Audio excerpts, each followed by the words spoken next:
What is good? What is good? It's another day, another dollar we don't spend on these 304s. Because every single one of those dollars just went to my beautiful house that I purchased here in Tennessee. Right now, I'm just in the backyard right now. Yeah, I can't show y'all the actual house, but I'll show y'all the backyard. So today I'm just giving an update on what's going on. I just bought a house in a rural area right near the mountains. And it's the first time I've ever owned acres. Now, I'm gonna get real personal in this video because I run this channel anonymously. I'm sharing things today that I don't tell public strangers and stuff that I don't even tell most of my family members. So lately, my retirement has been going exactly as planned. And to quote the famous Chris Sucker, I'm pissed off, man. You know, yeah, I was pissed off, and I'll explain to y'all why. Now, I call myself a lone wolf ambivert, and I haven't heard like anyone else use this phrase, but it describes me very well, right? And I'm just making this video to update y'all and maybe inspire anyone else trying to find their own path, and just to show everyone that you don't have to follow society's traditional script to be content. And I'm not trying to keep up with the Joneses. I don't need a lot to be happy. And I don't want to be a hamster on a working wheel forever. You know what I mean? But before I found this piece, y'all might remember me saying that I moved to a condo when I first came here to Tennessee. And that was an absolute nightmare. Absolute nightmare. I couldn't even concentrate through all the noise coming from the neighbors, I swear. I would never understand why people want kids so badly when they have absolutely no desire to actually take care of them or teach them how to act, you know? And on top of that, I was basically paying a landlord to get royally disrespected. The invasiveness, the gaslighting, the lies, it was exhausting. And when I finally said I'm breaking my lease, the landlord had the nerve to get upset and lie, saying I was supposed to give 30 days notice, and tried to even get more money out of me when none of that was in the contract, right? So a lot of people hyper focus on lease penalties and let it trap them, but not me. Not me. I gladly paid that penalty because peace of mind is worth every penny. You know what I mean? So if you have good landlords who respect you, they salute to you, because I didn't. And even trying to rent a place in Tennessee was a joke when I first came here, because landlords, they gave me such a hard time because I didn't have employment, which I understand to a degree because landlords want to make sure they get paid, right?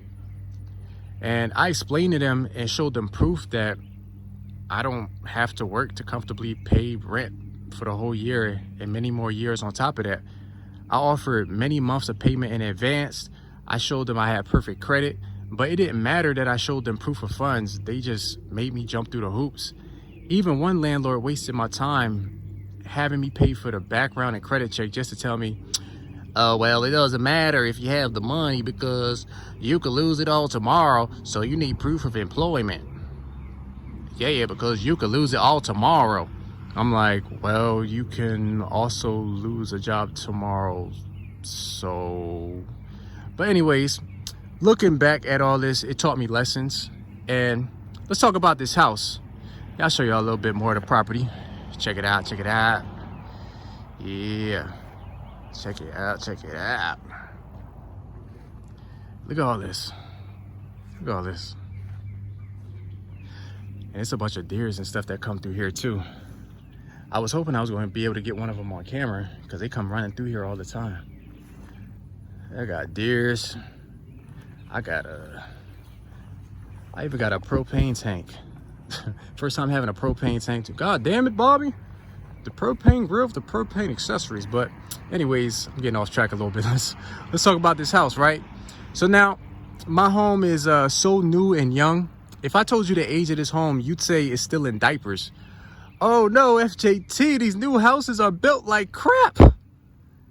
So after doing my homework, I discovered it was built by a great local builder. So, you know, not all newer houses are built like crap. And it's not a mass production company like a D.R. Horton. So at first, I didn't want a newer home because of the horror stories you hear, but like I said, I did my research and I hired 2 different independent professionals to check it out. And they both gave me the same feedback. It's structured for long-term living with high quality materials. And just to give y'all some advice, whenever you get a service done, even if your realtor recommends someone, make sure you get different quotes and shop around. Now, let me address some comments. I know the internet experts are going to leave. Listen, I'm not trying to start a debate. I just want to educate. And many people on the internet love to say, buying a home is the dumbest thing you could do. Now, me personally, I never fully agree with that. I think a lot of people are just blindly regurgitating that line because some billionaire on the podcast said it. Meanwhile, those same billionaires are calling everyone stupid and low IQ for buying a house, are literally buying up houses and renting them out to you and increasing your rent at any time. Or they buy houses to live in, then they flip them and cash out. Now, buying may not be the smartest decision for certain people depending on their financial situation and how they go about it, you know, and the type of house it is and the area that they're living in. It's not a black and white statement, and I wish people would do their research before blurting these things out. It kind of reminds me of people when people say, oh, getting a credit card is the stupidest thing you could do because you're going to pay interest. Oh, you're going to pay. And I try to explain to them, I have a bunch of credit cards and I've never paid a dime of interest, and they cover their ears like, la, la, la, I don't want to hear it. La, la, la, la, la, la, la, I don't want to hear it. You're paying interest. Yeah, you pay interest if you don't pay your bills on time, because I use my credit cards like a debit card, but you know, they just say it so boldly and confidently.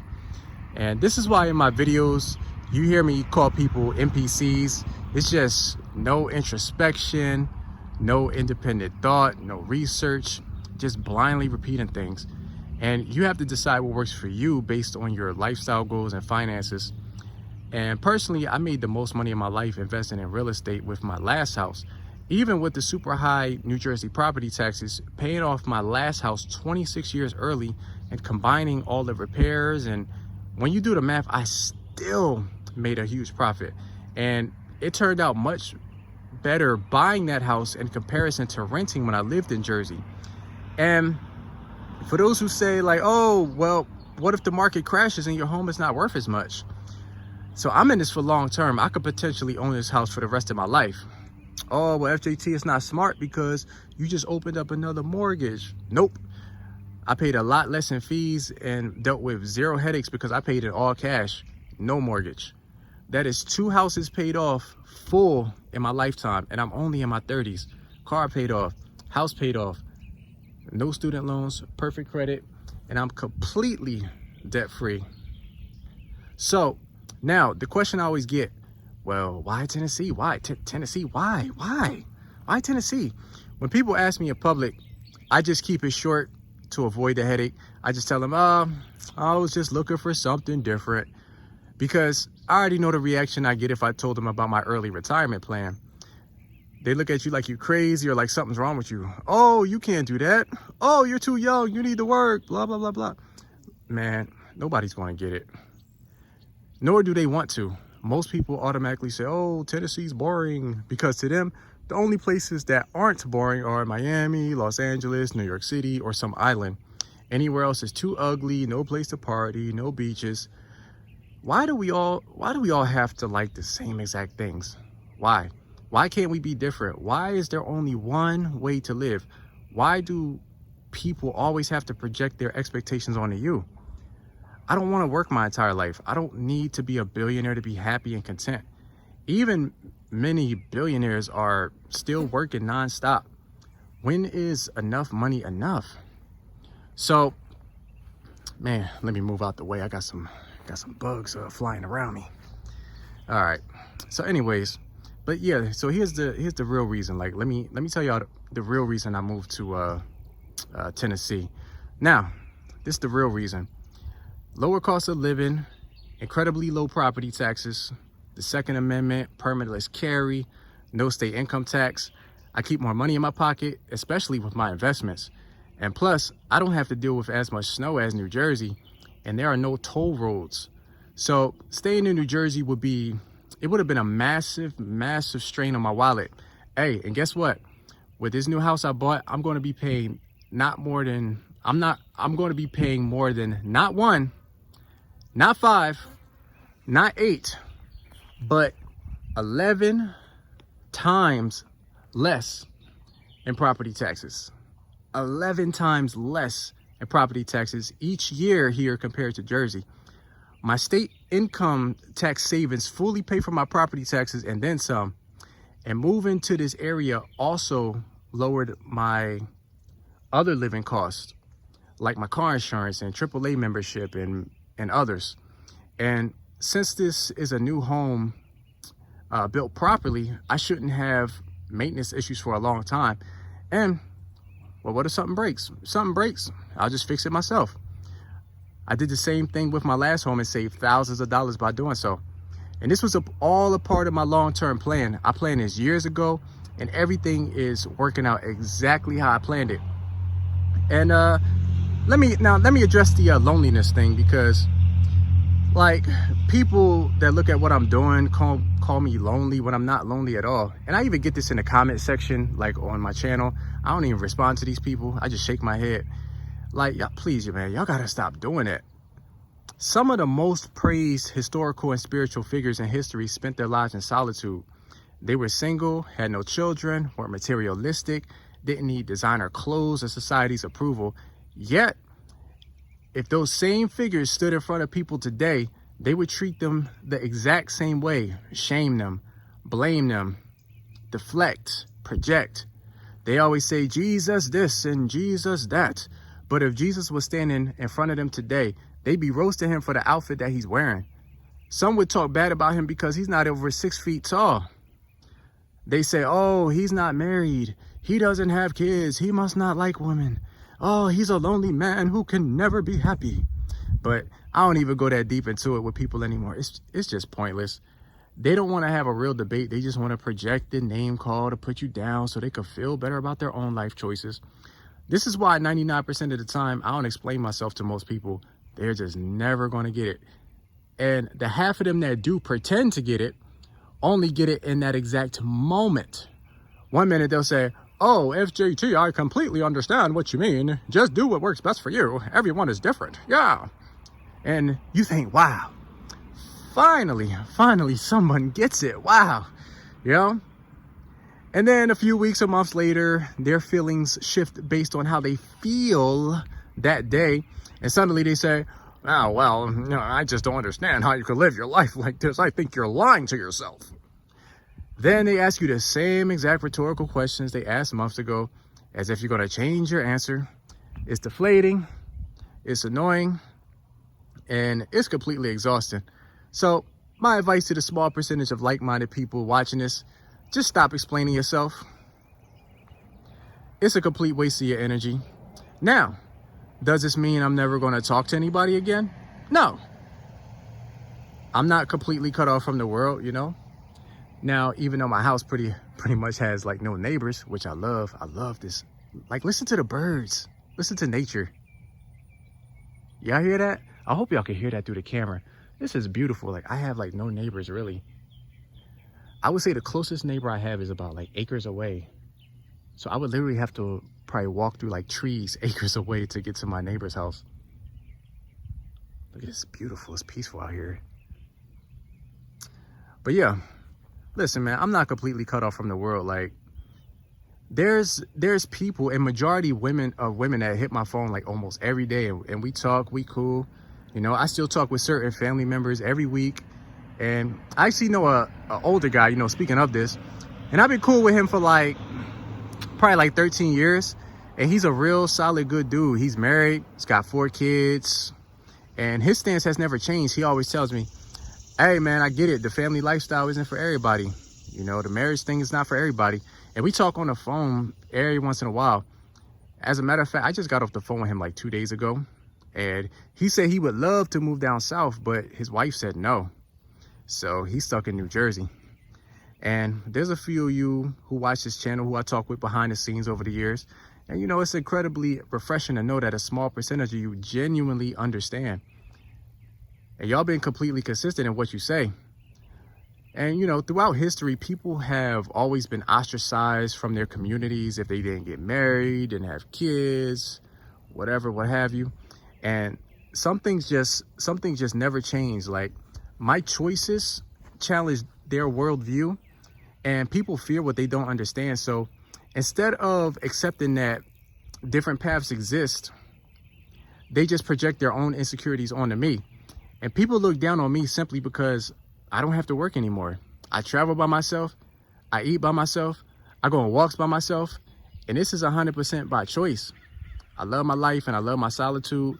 And in the past, I worked with older guys who were supposed to be getting ready to retire. They were wearing back braces, limping around the job site. They got all type of injuries, and they worked their entire lives just to get broken down. I looked at that and said, man, I don't want to be that. I refuse to let that be my story. I refuse to let that be my story, for real. And when people ask if I moved to Tennessee for some girl, I just smile and say, yeah, I do have a girl down here. Her name is Peace, Quiet, and Freedom. But listen, I'm not trying to convince y'all to buy a home or anything like that. I'm not recommending this for everyone. I'm just saying this is what's best for me, myself, and I. Some people look at where I'm at and say, dang, FJT, you're lucky. Well, not exactly. I had to work extremely hard for this. I worked brutal, long hours for years, aggressively saving and investing. I sacrificed a lot to make this happen. Back then, people would ask me, why are you always working? Your life is so boring. You're not living. They had a short-term mindset. They didn't understand my long-term vision. While they were talking, I was silently stacking up, being extremely frugal, living way below my means. And look what it manifested into today. This vision came true. This is exactly why I'm incredibly selective who I hang around, who I tell my business to, and how I move through life, because I have too much to lose, seriously. And I understand that just one mistake, only one mistake could take all of this away. So I don't take a single second of this for granted. So if you want to live your life by society script, go ahead. But me, I'm going to enjoy my acres, my mountains, and my peace. Thanks for watching, y'all. I'll see y'all in the next one.